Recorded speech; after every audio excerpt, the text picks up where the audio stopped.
Um, and as I listened for all of you, I heard kind of a fun way of getting to be with you guys today, which was really much more around a little bit more focus on symbol and archetype and metaphor, as that is where we're headed in terms of the work that we're doing and the School for Sacred Storytelling. So, in terms of what you can expect in the next 40 minutes or so, is that I'm going to introduce you into the landscape of sacred storytelling and what is this place all about. And then for those of you who feel complete, you can wander on your way. And for those of you who are interested in learning a little bit more about the School for Sacred Storytelling, I will stay on a little bit more and talk about the upcoming classes. It's wonderful when you can be on video. You have a very uniquely small group. I've stopped doing advertising in the main way that I do. So this room used to have about 30 or 40 people in it, and you lucky dogs have 4. What means is that you get to personalize the class just to you. So I really recommend that if you have questions that emerge, that to bring them forward, because that's what we're here for, to make the most of our time together. So let's just begin by doing what we do, which is closing our eyes, coming into the body.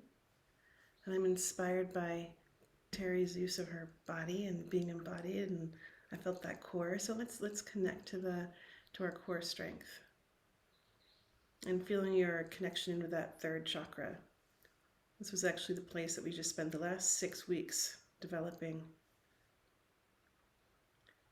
And imagining that third chakra, that center point of your being, that engine of power of your body, as being in the centerpiece of this alignment of your chakras. And as if you could see a line coming from the bottom and going to the top at the same time, aligning with the heart, aligning with the second chakra, aligning with the throat chakra, aligning with the first chakra. And just what is it to feel your connection to earth, your connection to fire, your connection to your voice? What is it to feel that alignment? And already this might be a little bit triggering because you're like, I don't feel anything. Or some of you might be like, have just gotten like a little whoosh when that throat just connected all the way down to the second chakra. Who knows what had just happened for you?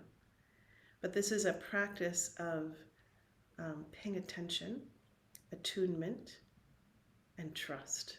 Trusting your experience and learning your unique way of seeing and sensing and feeling and knowing. I invite you to take that energy up to your third eye, that sense of vision. While the core that is down your first chakra, imagine that going down into the earth. And going all the way down to the very core of this planet and just plugging in.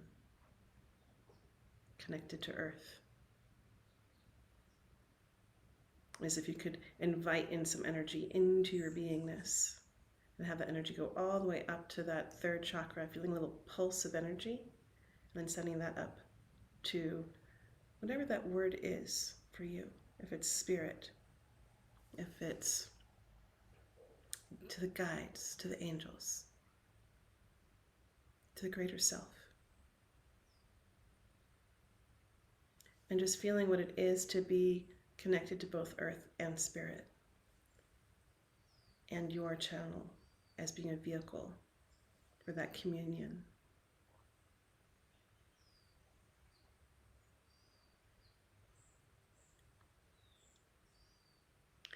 Ai-yo, ai-yo,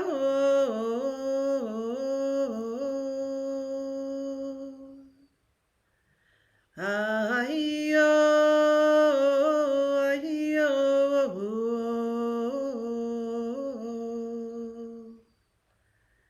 ai-yo, ai-yo, ai-yo, ai-yo, ai-yo.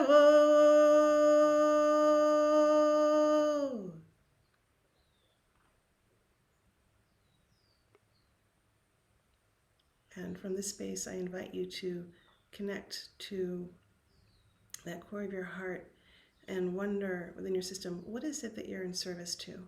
What is it that you are in service to? What brought you to this place? What brought you to this place of the threshold of sacred storyteller? What brought you to the place of being someone who wants to hold stories or receive stories? Perhaps it's something inside of you that's wanting to get out, that there's something alive in your bones that's wanting to walk among us through the vehicle of your voice. Or perhaps the muse is tapping you from the outside and you've just got nonstop inspiration. And you just want to find a way to bring it into communion, into expression. Or perhaps you've made a sacred commitment to help someone else tell their story. And now you are showing up to do so and learning everything you need to do along the way.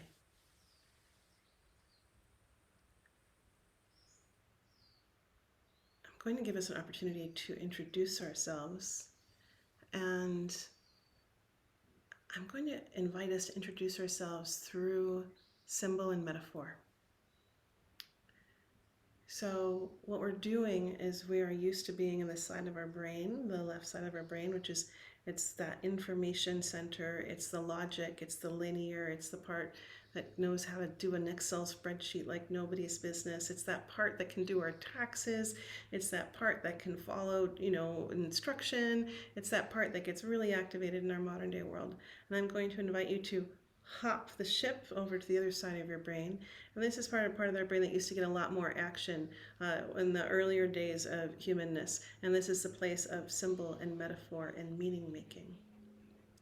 And so I'm going to introduce yourself by saying your name, telling us a few phrases about how you live with the land that you live with, and to tell us about what you do through metaphor, okay?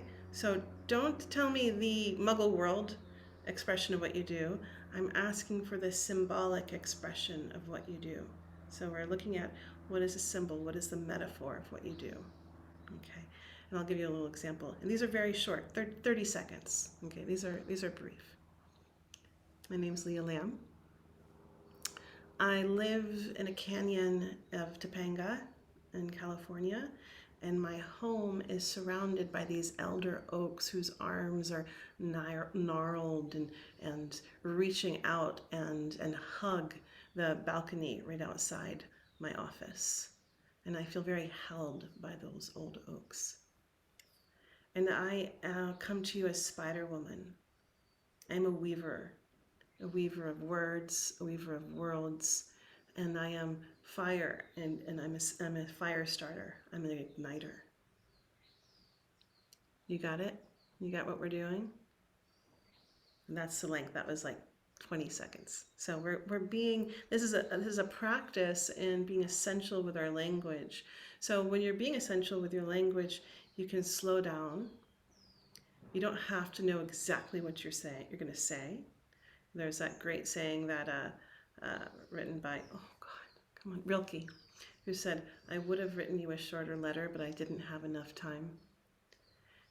So allow yourself to go a little bit slow. And this is one of my favorite games of practicing. This is not about being perfecting. There's no perfecting in the world, right? It's all practice. We're practicing. And so practicing what it is to allow the dance of eloquence to be sung through us. And so I love Stephen Jenkinson's expression of what this is, which is, it's not about being clever and knowing the exact right thing to say. I had no idea how I was going to express the oak trees, right? It was about slowing down and allowing it to emerge through me. So it's a listening exercise to what is asking to come and be spoken through you. And so you can go slow. So you got that? Okay. I'm going to call on Loke. And then Loke is going to introduce herself with just essential language. And then she's going to call on the next person. And we'll just go around the room. Okay. My name is Loke, Ke'i Hana Iku Kuakahi Hulihe'e Kahauna Ele Keana Aina. And I am a Keiki Oka Aina and Keiki Oke Kai, which means a child of the ocean and a child of the land. And that's how in Hawaii, the perception of how we live. And I call on Kate. Whoa, whoa, wait. You don't get off that easy. Oh, Tell us what you drew through symbol and metaphor. So if I'm a web weaver and igniter, what is the symbolic expression of what you do? How is that expressed through you?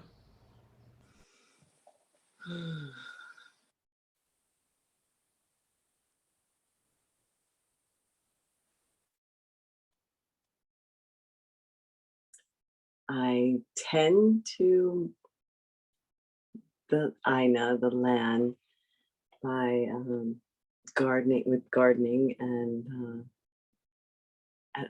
tending to the land. I'm a tenderer. And I'm a tenderer of stories of my late husband that I'm working on publishing at the moment.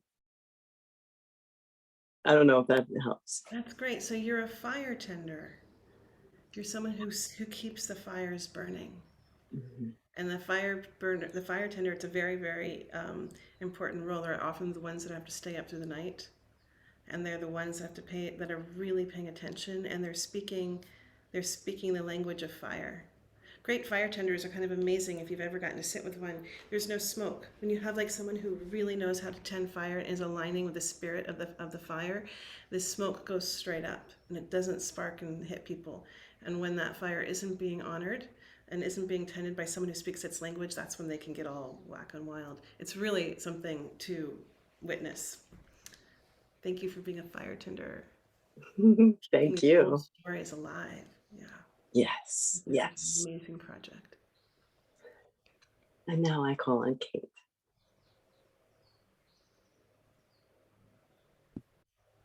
I'm Kate.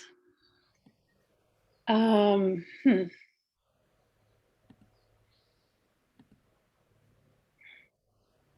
I live in the Southwest.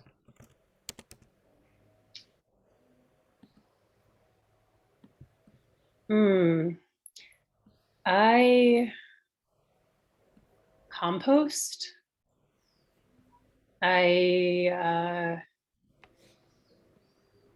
Yeah, I'm a composter. I'll pass it to, let's see, Lori. Hi, Lori. Can I play with you just for a little second? This is just the fun part. Okay. What I'm hearing you say is that you're someone who knows how to take what's been discarded, what has died, the Mm, month of life, and bring it into a state of fecundity so that new life can emerge. mm. So you're Yes, someone that stands at the threshold of life and death. yes, Beautiful. yes. Thank you. Thanks for reflecting that. Thank you. Okay. I guess Thank you, it's Lori. me. Hey, I'm Lori. I'm on Vancouver Island, west coast of Canada, and I am surrounded by beautiful mountains and the beautiful seas. So I see myself as um, the wounded warrior kneeling by the sea, um, taking this precious sacred water and using this water to bathe all my bloodied and battered body, and healing myself and taking this water to soothe and heal others around me. Swimming in the sea, and I'm getting emotional here, and relearning how to flow with the rhythms of nature and the mother. So thank you. So you're a regenerative mermaid. Yes. Someone who takes her wounds to the healing natures of water, but it's like there's a heart that wants to be like the heart the big-hearted mermaid, someone who doesn't just keep those healing waters for herself but also shares them with others, so that regenerative healing being. Yes. Mhm. Thank you. I call on, I guess it's Terry.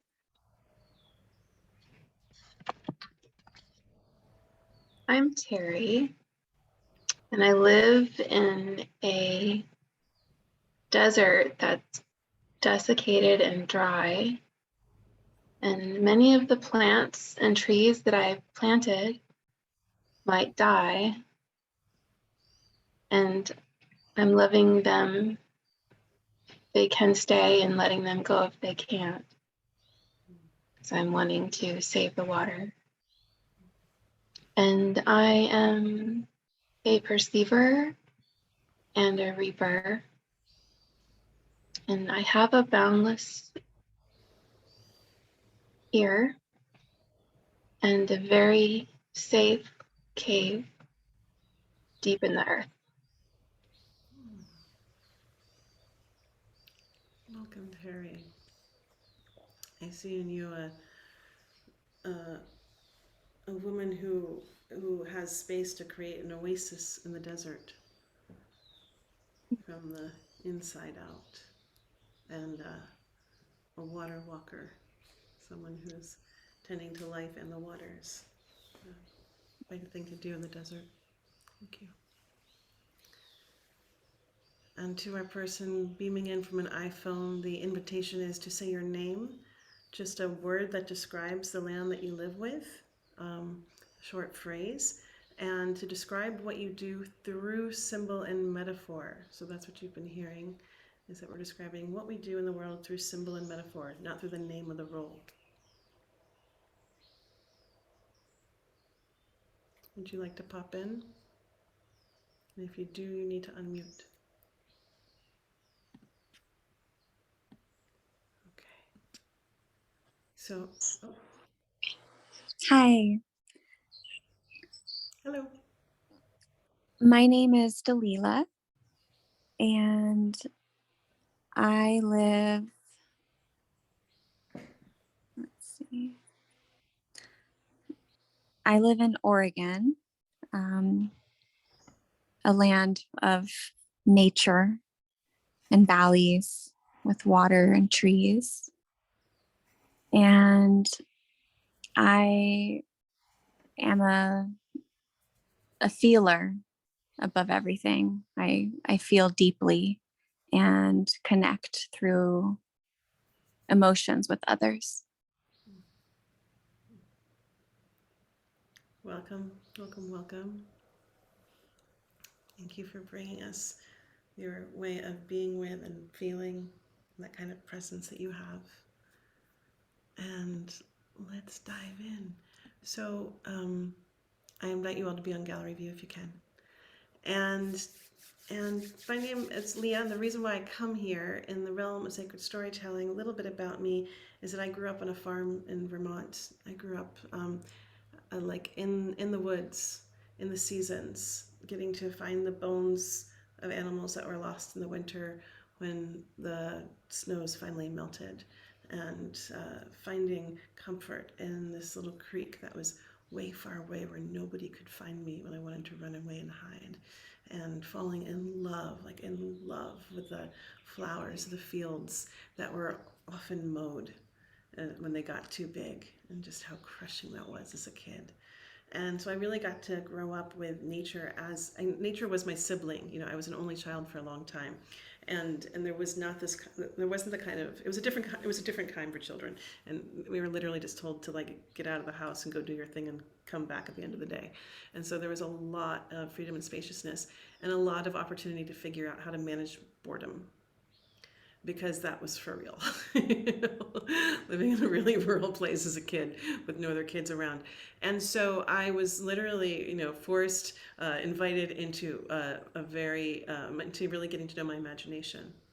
And that imagination began to be both my savior and crux, because it began to be also the place that I would go when life got really hard. And that's really how I first got to know stories. I started moving between parents at a pretty young age. I got to be the new kid in school over 13 times.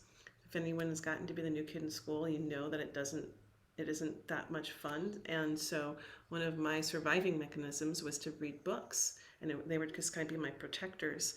But it was also my way of escaping all of the frustration and angst and all the things that come up in those situations. So I learned that stories can save you.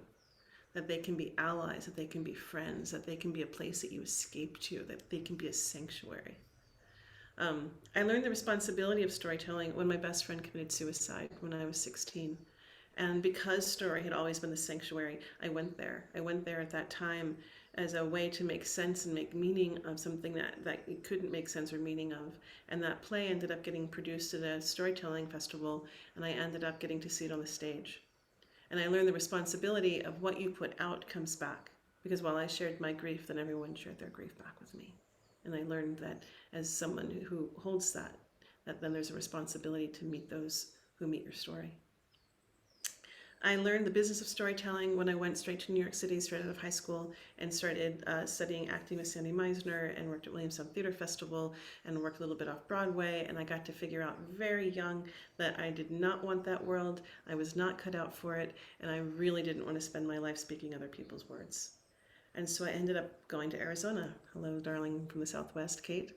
And lived in Arizona for 5 years and got to study outdoor experiential education through performance and wilderness leadership. And that gave me this entry into what would become 7 years of working as a wilderness guide and working with youth at risk and spending more and more time with the wilderness and getting to really understand. I think I began to learn the role of listening in storytelling around the fire. Because in those different environments, and it's a different kind of culture, it was before the cell phone, it was before all that. And when people spoke, and everyone else listened. And there was an expectation that you had something to say. And you played a really crucial role. There were no newspapers, there was no Facebook, there was nothing else. We were each other's entertainment. So there was also an artistry, a care for entertaining each other. Keep getting through the hard times in 28 days in the wilderness. So I really learned kind of just the most ancient way of being in relationship to humanness and our humanity and listening and storytelling around the fires. And I really learned the power of land at that time, that the land could do things that I never could when we listened.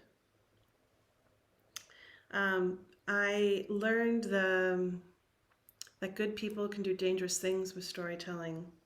When my dream of being part of and now I call it saving the planet, but now I would say bringing healing and restoration to the planet, led me to San Francisco and working for Al Gore and producing and hosting the Green Channel at his television network. And so many of us had just the best intentions. We really wanted to do good things in the world. And I started to see firsthand what online media was doing. I was able to see firsthand at the very early stages of advertising and how advertising was influencing what kind of information and what kind of stories went out. And then I also got to see firsthand that data doesn't actually influence people that much, that stories do. And that little nugget of data that I got to see gave me the key of liberation, to get out of that world where I thought I was supposed to be if I wanted to do the kind of work I wanted to do, and gave me full permission to enter fully into the world of story. And so I walked with that big prayer, and you probably know this prayer, that prayer of like, just show me what to do that is mine to do in these times. But I wanted to have fun. I was like, show me how to, live in alignment with my passion and my gifts and having fun. And I walked with that prayer for a long time. And in the process of that prayer, this huge story came at me, like a really big one, like a 5-book series one. And I never wanted to write a novel. So I really am careful what you ask for, because it might not be what you want. And it was sitting with that novel at the edge of the earth, literally overlooking the ocean, for many, many years, in a deep state of listening and a deep state of communion with the natural world, that I really began to understand about what it was to be a conscious creator. I began to understand the mysteries of storytelling, the distinction between a sacred storyteller and a zombie storyteller. And I began to really come into a place of understanding that, one piece I didn't tell you is that I ended up getting a master's in social work on that part of the journey. And that while I was really committed to bringing healing to this planet, I really came to that unless we can bring healing to ourselves, we can't take care of anything else. Now I see that they're both all the same, right? It's just like one takes care of the other. But it was in that mission that brought me closer and closer and closer to working with story. And the closer I came to working with story, the closer it brought me into the ancient rituals, the ancient ways, the ancient practices of being in healing and restoration, and how it can happen in a group field in story. And so we ended up starting to create these massive storytelling ceremonies and massive storytelling rituals. And through that, the world of the mystery, understand that story is a mystery of story is a way of understanding the mysteries of the world, that everything is in there. The deeper and deeper and deeper you dive into that realm of wonder of what it is that we're doing as we commune with the unseen world and allow it to live through us. So that's a little bit about what brings me here to you guys. In the process of working on my own stories, I was so inspired to start sharing what I was discovering, that very slowly we started with myth, magic, and medicine storytelling for New Paradigm, and that grew into a bigger program, into a bigger program, into a bigger program. Now we've got a school, which is really fun. Features a lot of different guest teachers. And so a little bit of just background, let's talk about language and words. So words, Hawaiians believe that words are so powerful that they can raise enough energy to slow the world or to move it into motion. If you ever have a chance to watch real hula, like go on YouTube and find real hula, not the stuff that was made out of the 50s movies, but like a real indigenous community that is still intact, that understands the power of a prayer and that our words can call the rain. To see what that looks and feels like, go check it out. It is quite a transmission. Sicilians say that words poke holes in the universe. And I always think about that when I start getting a little bit frazzled and upset, you know, and that what you say literally can't ever be taken back. There's actually a scientific term in physics that says that, you know, once a word has been spoken in the space, it stays there forever. And Rupert Sheldrake has that whole concept around the morphic field and how you can feel, you can actually visit it from other places and other times when you can sense it and be aware of it. So these ideas that words are so powerful that they never leave. Now, if you're lucky, you're with people that can restore, but that's an advanced skill these days. You know, so it's, you know, hopefully you're with people that can do restoration, because we're also human. We're not here in the perfecting realms. We're here in the practicing realms.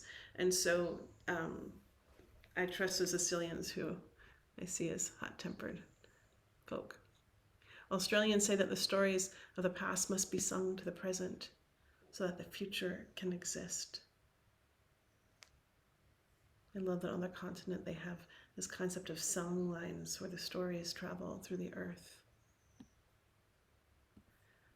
In New Zealand, the Maoris say that the words don't describe a thing, they are the thing. In Japan, there's a word called kotodama. It's a Japanese term, and it means word spirit, and it speaks to that original divine spirit of a word before it even enters the world of thought waves. So the theory of kotodama is that words are alive and they have the power to create. And then there's abracadabra. I create as I speak. So there we have it, sort of the foundation for our expression and the power of language and words. And I wanted to give us an opportunity to get into this conversation of what is it? What's a story? This is a interactive conversation. What do you know about it? What is a story?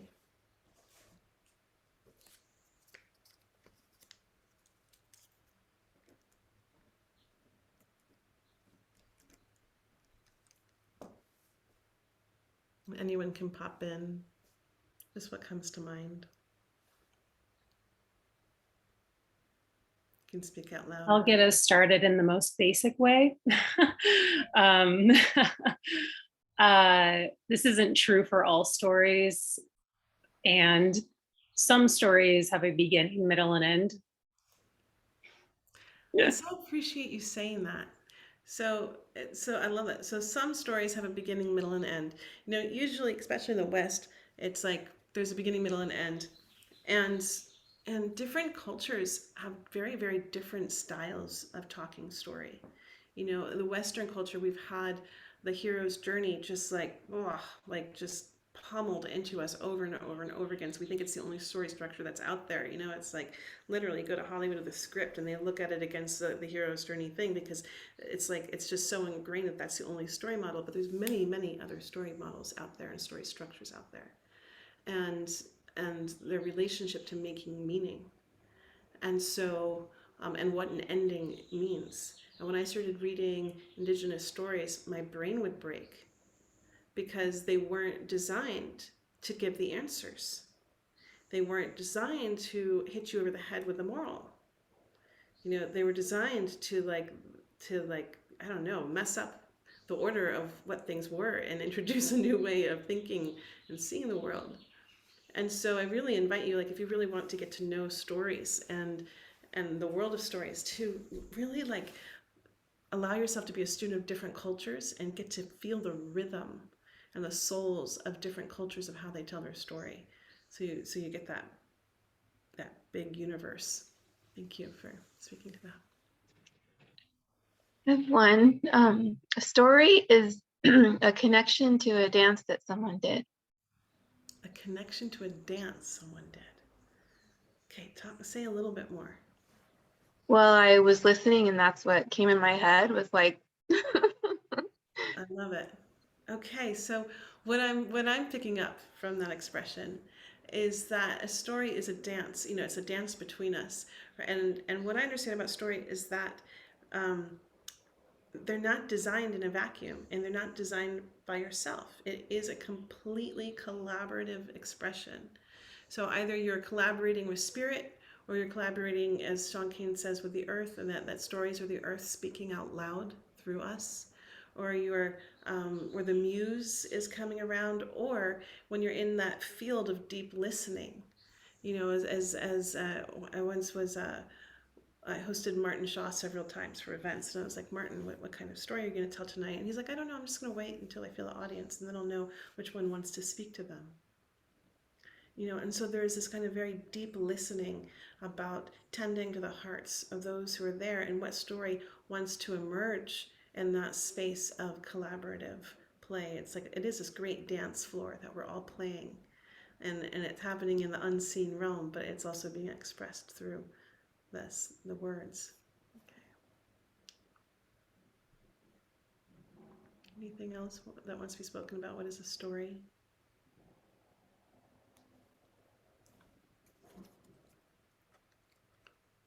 In a very unpoetic way, we can call it an operating system. An operating system in that, using that language that humans often use that bring us into the language of the most recent technology, and so it teaches us our beliefs, our values, and what we believe is possible. So consider the television that you were watching when you were growing up. Consider the movies. Consider what was being told around your dinner table. Consider what was being taught in school and how that influenced and affected what you believed that you could expect from life. What did you think romance was supposed to look like? I was a child of the 80s. 80s romance movies were like epic.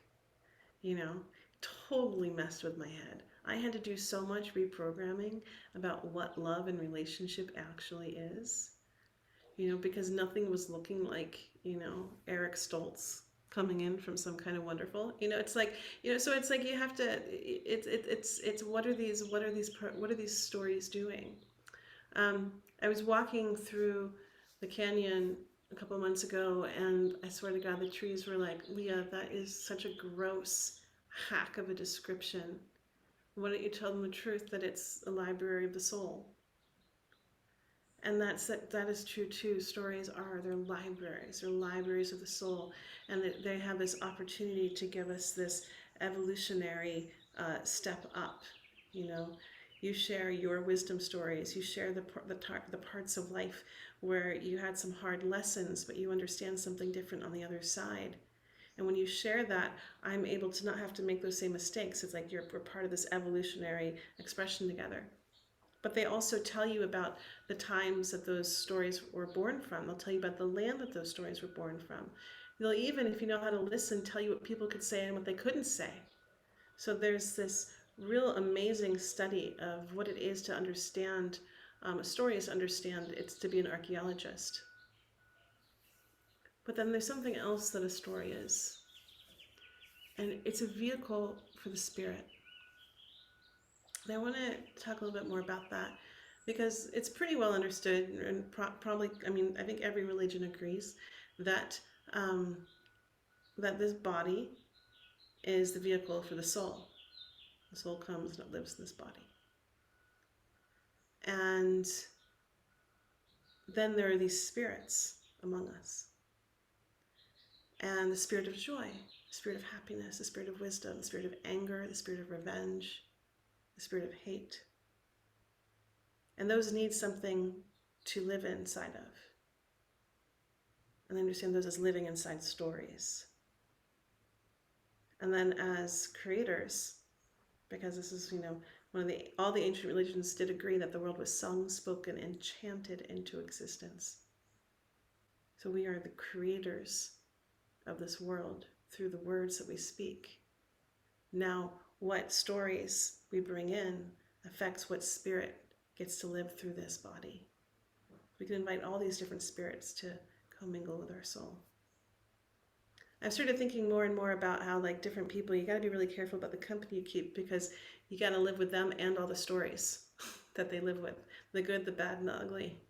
And you have to contend with all of them. All your stories have got to contend with all their stories. So this is that piece where I really encourage people to really come into, what does it mean to be a conscious creator to you? I want to give you an opportunity to get to that. What does it mean to be a conscious creator to you?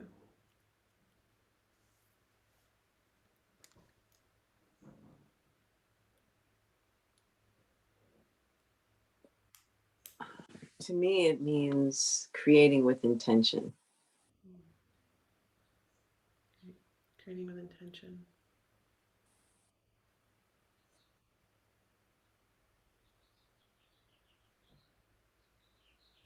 I was just going to say, for me, it always comes from the heart. Everything I create is coming from the heart, and it's like this beam that just kind of radiates out to the world. So, yeah, it's always through the heart. Mhm. Thank you. Mhm. The creation is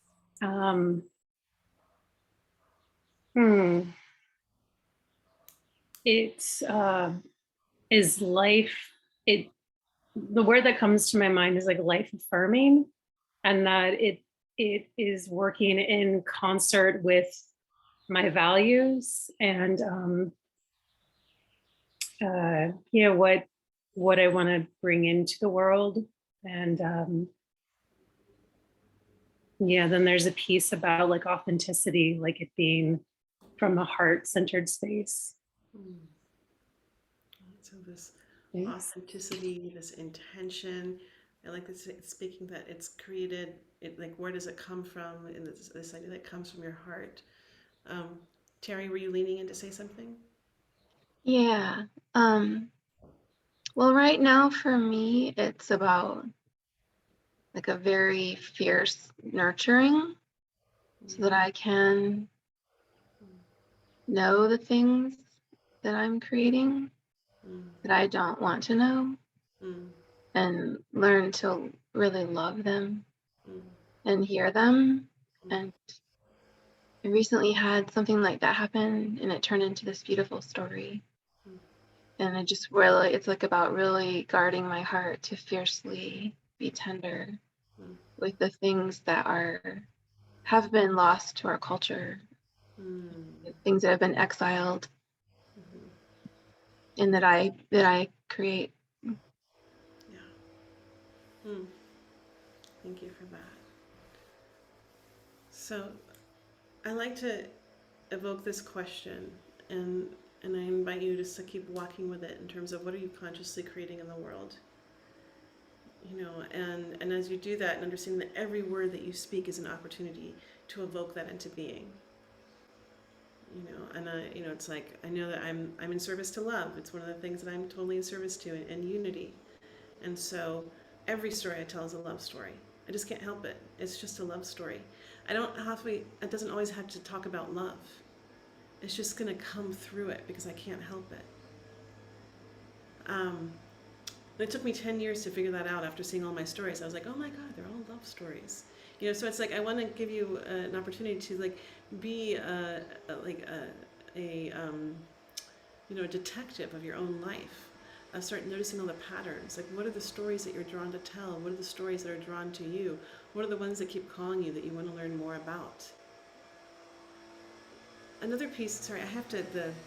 The lawn blowers, the interrupters have arrived. I have to just close my door. Hold on.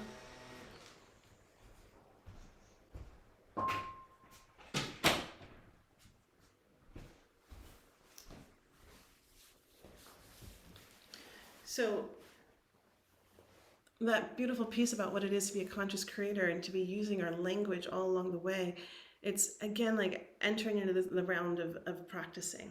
You know, I just wrote on Facebook today about I had this interaction today at the pharmacy, you know, and like I am committed to communion. I'm committed to people of different perspectives having a safe place to hang out and learn how to be together. I'm committed to holding spaces where everyone doesn't have to have the same belief system, but that we can connect from the heart and feel each other from that space. You know, and yet there I was, head to head with this pharmacist. Wow, did we disagree? You know, and no, I did not show up as that person who's committed to love and communion. You know, the warrior showed up, you know, and I had to apologize. And he apologized. And we came back to being good humans together. You know, so I mentioned that just because I knew that my job was to repair that once my heartbeat started to settle down a little bit. You know, it wasn't like I could just walk away and be like, well, that, blah, blah, blah, blah, blah. You know, it's like, no, when the more clear we are on our, like, what it is, what are we bringing into this world, especially now? You know, and I feel like it's a really exciting time to be alive as humans, as conscious creators, because we've always been creators. But with the evolutionary consciousness that's happening, it's like we're at the time when we're like, oh, now we get to be really aware of our impact and influence on the world. We're living in that time. When we look back, you know, what's the story we'll tell? What will we tell? Oh yeah, and then humans realized that they couldn't just create anything because turns out plastics kind of did something weird to the planet. And then they learned that they had to be really aware of what they created, you know? So it's how do we be part of that evolutionary delight in that process. So that's why I really invite you into that. It's a fun conversation over the dinner too, getting to know people. So what are you consciously creating in the world? You know, you want to geek out on that. Gina, I'm sorry you're not getting sound. As you can't hear me say that. So we're sending the message. I want to do one more distinction between a sacred story and a zombie story and a clone story. And to me, this is one of the greatest tools in terms of how to navigate these times. You know, if there's one tool that I can offer you that will really give you something very tangible in terms of how to navigate. To me, a sacred story is a story that has a life force inside of it. We're saying that it's sacred. We're saying, I honor the divine in you. I see the spirit in you, literally. So when I'm calling forth a sacred story, I understand that's a story that is here to serve life thriving. When I hear a sacred story, I feel more alive. I get more energized. I want to go out and work out. I want to do something good. I've gotten something that I can carry with me that feels really yummy that I want to share. I want to participate in life. And you can have a story that takes you to the Holocaust. It can take you to Vietnam. It can take you to all these horrible places where people did horrible things, but it can be a sacred story that's still in service of life. And to me, one of the key elements is, does it have beauty in it? Does it feed the soul? Does it have wisdom in it? Does it give you instruction on how to not repeat past mistakes? So I don't want to support any aspect of being of fragility. We're like, don't tell me that story. It's going to rattle my system. No, like sacred stories can rattle your system, but they're always going to come in service of life, and you're going to feel more alive in them. That's very distinct than a zombie story. And to me, a zombie story is a story that is feeding on life. And it's feeding on life, and they're leaving fear and despair and hopelessness behind. So as we start hearing all the different stories in the world, I always ask you, like, you listen to all the facts and stuff, and oh God, the nervous system comes on board, and all the response rates start happening, you know, because there's so many intense stories, and it's always really great to come back.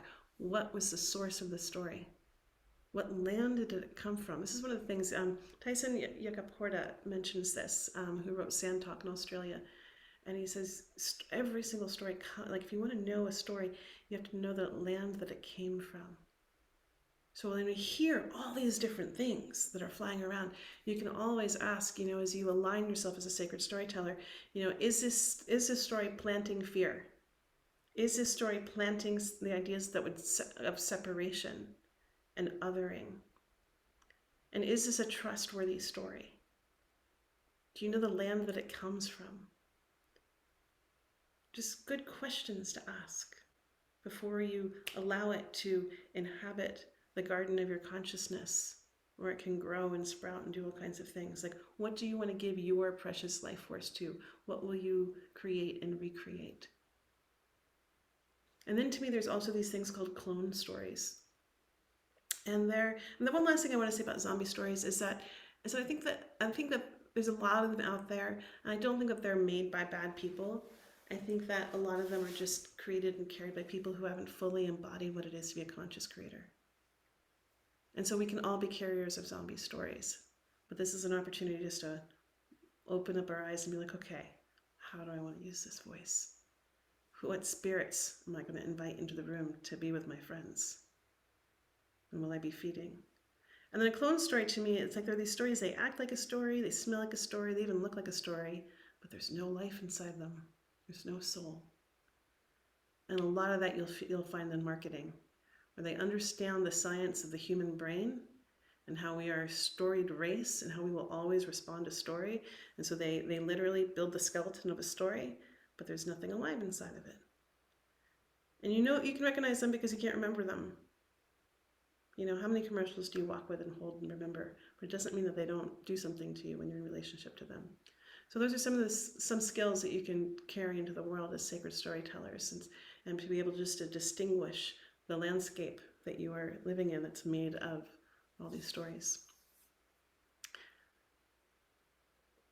I'm going to tell you a story because you came to a storytelling class. And this is a story that just came alive last night. We had a story jam for School for Sacred Storytelling, and it was our second one ever, and everyone got to just do a story. And I wasn't planning on telling a story, but someone told a story that evoked my memory of this one. And so I'll bring this story to you. This story was born on Maui, and I was living there, and I was feeling that kind of emptiness that makes you think that you're supposed to have something else in it. And so sometimes when I have been known to have that feeling, I'll go to the landscape of online dating. And I went onto one of those websites, and I was looking for, you know, something to fill the void, companionship, the perfect man. I was looking, something in between there. And this guy reached out, and he was, wanting to meet up, but he wasn't willing to meet me halfway. He lived on one side of the island, I lived on the other, and he was like, come over here. And there was something about the metaphor of it that I couldn't get past. And I was like, who wants to be with someone that's not willing to meet you halfway?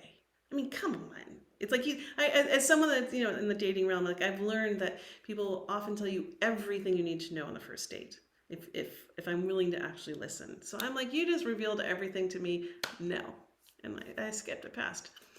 And a couple of days later, he's like, "Oh, I think there was something really between us, and I can just feel it, and like, let's get together." And I did. I just wanted to go on a date. I wanted to have fun. I wanted to like feel that part of myself come alive again. And so I was like, "Sure, fine." And the truth was, the middle point on the island between us was actually not a place that anyone would want to hang out. And so I said, "I'll just come to your part of the island anyway."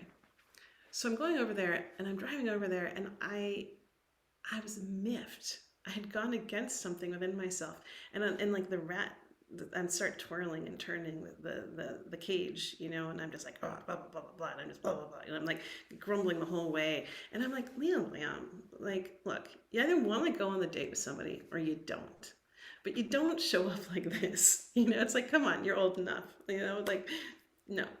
And so I decided to like make the most of the situation, and I was like, you know what? I'll go for a little swim at that part of the ocean. There's this snorkeling spot that I really want to check out.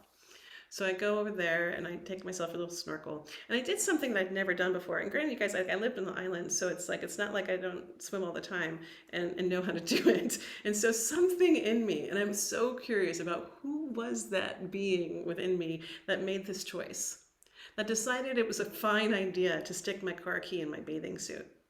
I mean, who does that? So I, jump in the water, go for the snorkel, and I'm like, I should just check on that key. And you know what happened? It was gone. And I'm like, oh, shoot. And so I get out and I'm like, well, I stayed really close to this area. I can find it. And the sun's beginning to set. And I'm out in the water and I'm like looking. I'm like, I can find it. And it was not happening. And so I end up finally going to, getting out, and luckily there was an old auntie there taking care of her grandkid, and they were just like hanging out, and she let me use her phone. But the sun's setting, and by the way, we're in a really bad part of town. There's a reason why nobody's gone over there, and we're in this bad part of town, and it's not feeling cool. I am now forced with having to like walk into town in my bikini, which was not my idea of fun, and I just had this like one last minute where, the tow company is not going to come for another couple hours. Clearly I missed the date because some part of me decided that wasn't happening. And I just decided to go back to the water, and I start just singing my gratitude. And I go to the water and I was like, come on, because I've known some magic about working with gratitude. And I was like, it's always helped me in the weirdest situations to work with gratitude. So I go to the water and I give her everything. I like everything. And I go, thank you, thank you, thank you for bringing me my keys. Thank you, thank you, thank you. And I got really, really into it because now it's just fun, because what else is there to do? Hang out in a dirty, skanky parking lot, or just like sing to the water. And I'm just like going to the water. I'm like, thank you. Thank you, thank you, thank you for bringing me my keys. And I opened my eyes and I looked down into the water, and there were no keys. And I was like, well, it was worth a try. I am now 3 hours from home. It's dark. I've got a car, but no keys. And I walk out of the water, and there's this woman, Andrea, who I haven't seen in 4 years, standing there. And she's like, Leah, are you okay? And I'm like, no, I'm really not. And she goes, what are you doing? Because I'm like literally like walking out of the dark in the skanky neighborhood. I was like, I lost my keys in the water. She's like, do you need help getting to your keys, into the spare key? And I was like, I really do. And that night, Andrea is this amazing musician, sings with the angels. And we were both part of this fundraiser event that I'd done on Maui 4 years before. And she was going through a really tough time. It was COVID, all her gigs went out. She got no government support. And I was able to take her out to a beautiful meal. And she was able to take me to the place where the spare key from my car was. And so all that gratitude, something happened. Something happened. The waters, the ocean, the island spoke back. And so when you find yourself in unexpected places, when the unexpected parts of yourself have grabbed the reins, and when things aren't quite looking like the world is working in your order.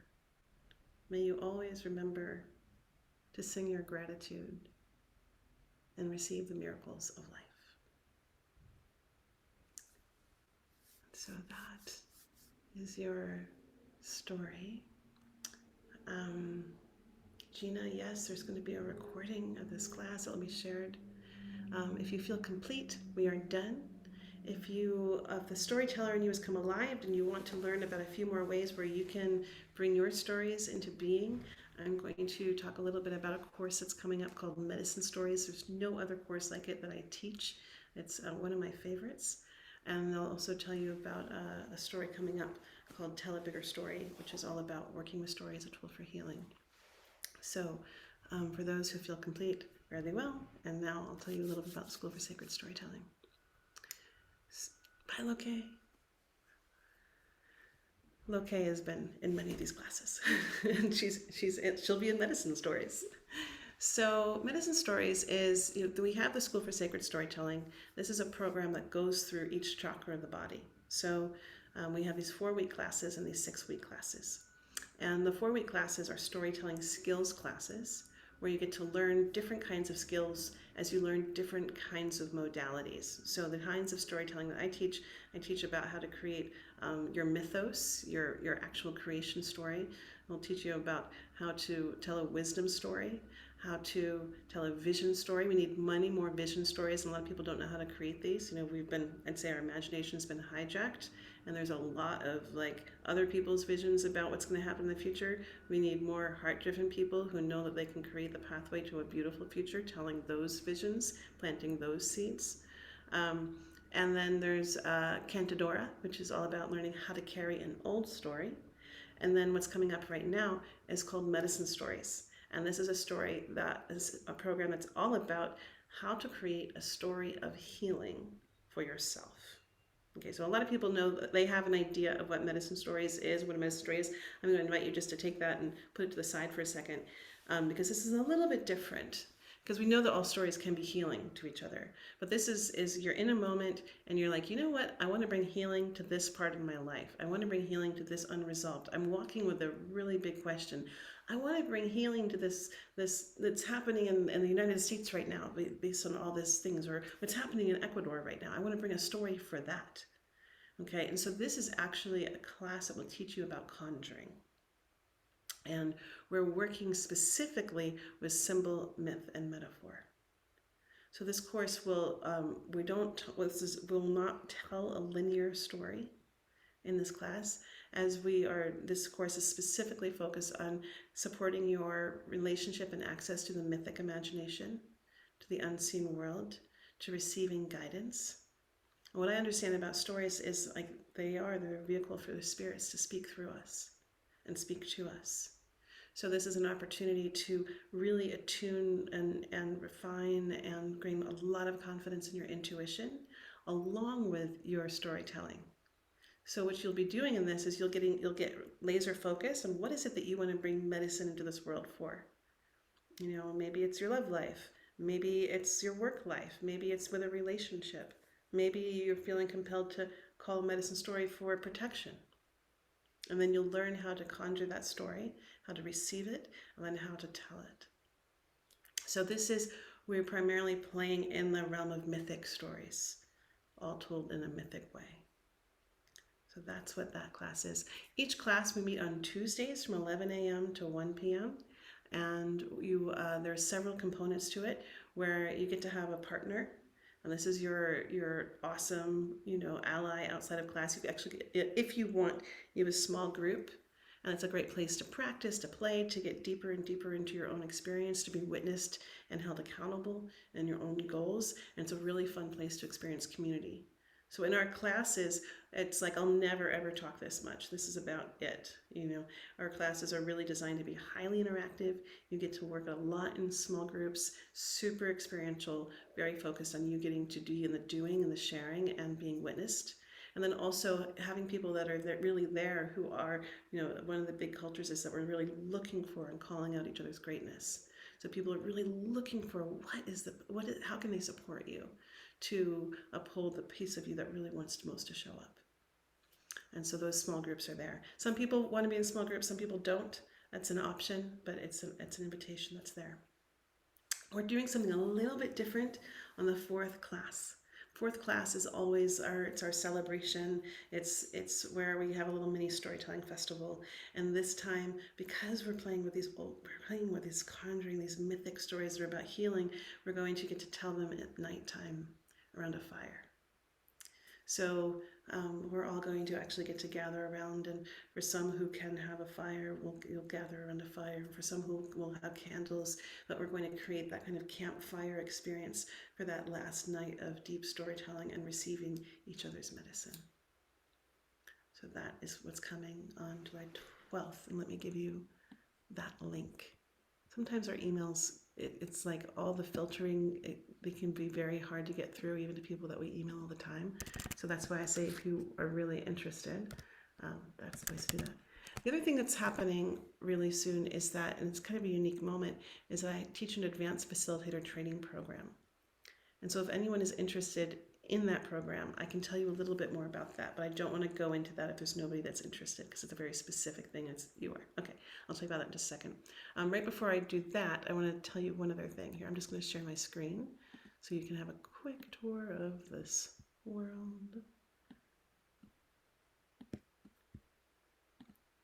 Okay, so we are now officially into the realm of the School for Sacred Storytelling. So if you want to learn about medicine stories, you just come over here and you can learn more. And that starts on July 11th. The other thing that's coming up is how to tell stories that open up. Oh, that's not that story. Hold on. Sorry. Dun-dun-dun. Upcoming classes is where you can see the whole big story. So we also have Tell a Bigger Story. This is a one-day workshop on July 10th. And so this is specifically designed for people who want to work with story as a form of healing, and specifically takes on and addresses traumas. So perhaps you're someone that's had a traumatic event, and it keeps it's staying living. The trauma is still living in your system and in your storied way.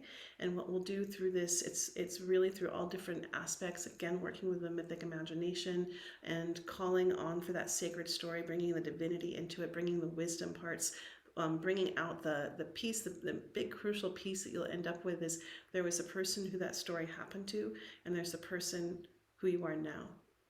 And so the story will really speak to the journey of that, so you'll actually be standing with a different story at the end that's much bigger than what happened at that time. So this is really designed for people who have a trauma that they're really wanting to work through. And it's not designed for people who are in the height of the trauma. I always call this therapeutic, but it's not therapy. And for practitioners, for people who really want to engage other ways and other tools and skills of working with others. And then coming up also at the end of July this is going to be really fun, and it's called The Love Maker. It's a story, ceremony, and workshop. This is actually one of my medicine stories. It came through when I was asking for medicine, and it's how I learned this whole storytelling modality. And when I was done with it, it said, okay, I'm no longer your story. I am now a vehicle for other people to explore their relationships to love. And so I was like, okay, it's a giveaway. So you get to receive a long story, but we go through it chapter by chapter, and it's a highly engaging workshop where you get to work with other people and commune with other people, and all while you come face to face with your own journey to love. So I'm going to put all of this up, this thing in here. And then lastly, if you want to learn more about the school and what's coming up, you can always look at our upcoming classes. We also have one in August by a guest teacher, Jacqueline Bichelle. She's from Australia, the goddess in the white horse. That's going to be just delightful. And then September, and I know you're like, oh my God, you really tell me all about all these classes. But what I'll show you is that this is connected to the greater program. And so the way that the School for Sacred Storytelling is designed is it goes through all the different chakras of the body. So we just went through our third chakra, and we're coming out to tell the story. And then in September, we enter into that fourth chakra, the heart. And so when you look at all the stories and all the events, they're all they're all interconnected so that if you're on the big journey, they all relate to each other, but you can also pop in for anyone that just speaks to you. So that's how that works. So if you're interested in a greater program, you can always email me and I can tell you more about that and how that works. And you can get the full rundown when you go up here and you go to School for Sacred Storytelling. And don't leave me hanging. Why does it go slow? Here we go. And then this is the full Speaker Spark program. So when you can really see how the whole piece works. And I'll just show you this one little thing because I just love it. So these are all of our guest teachers. So this is one thing I'll mention is that if you're also like one of those people that you're like, you know, I like the learning, but my schedule does not make space for a class right now, but I want to be able to pop in and receive all the amazing guest teachers. You can do that. We actually have this amazing membership where you can get all the guest teachers. It's kind of like ridiculous. It's like $35 a month and you get this library of over 300 hours of guest teachers. So I was really called to do this. You know, it used to be, just so you know how good of a deal this is, it used to be $35 a live class. Now you can do a membership and get access to the whole library and all the live classes that are coming up. And the reason why I was called to do that is because I kept seeing that we have just phenomenal teachers, and that when I've gone through the hardest, weirdest times of my life, it is having a constant infusion of really positive, wonderful teachers and teachings who are giving me the tools and skills and capacities to live in these times. And so I really wanted to make this a very accessible pharmacy where people could get exactly what they needed in a way that was very doable. So that's there. And then this gives you the whole lowdown in terms of how the program works. So while we have journeyed through here, we're entering into right here. So you're coming halfway through. If you feel called to the whole program, you get half off the program right now. And that gives you access to all the recordings, the past classes, and then fully active in the current classes. So that is a School for Sacred Storytelling. And let me give you the link that will take you there. Now we'll talk about the Facilitator Training Program. So if you're interested in that, I'll tell you about that. So this is, bye, pleasure to see you and hear you. The Facilitator Training Program is designed for people who are really at that threshold in their life where you're stepping up into that role of leadership, into being a guide, into your own professional development. And so this is for people who want to lead groups, either online or in person, who want to lead retreats, who teach, who want to have a lot of confidence. And this is like the big core aspect of this program, where it's really designed to support your building up of your confidence. And what we do is I can go through. Do you want to see a PowerPoint, or do you want me to just talk about it for a moment? Where are you in your capacity of fullness? Bring it on. She's saying, bring it on. Okay. I will. Sorry, I was unmuted there. Yeah, bring it on. Yeah. Okay. I can understand sign language. Let me give you, because it is helpful to get to see the actual, you know, it helps me because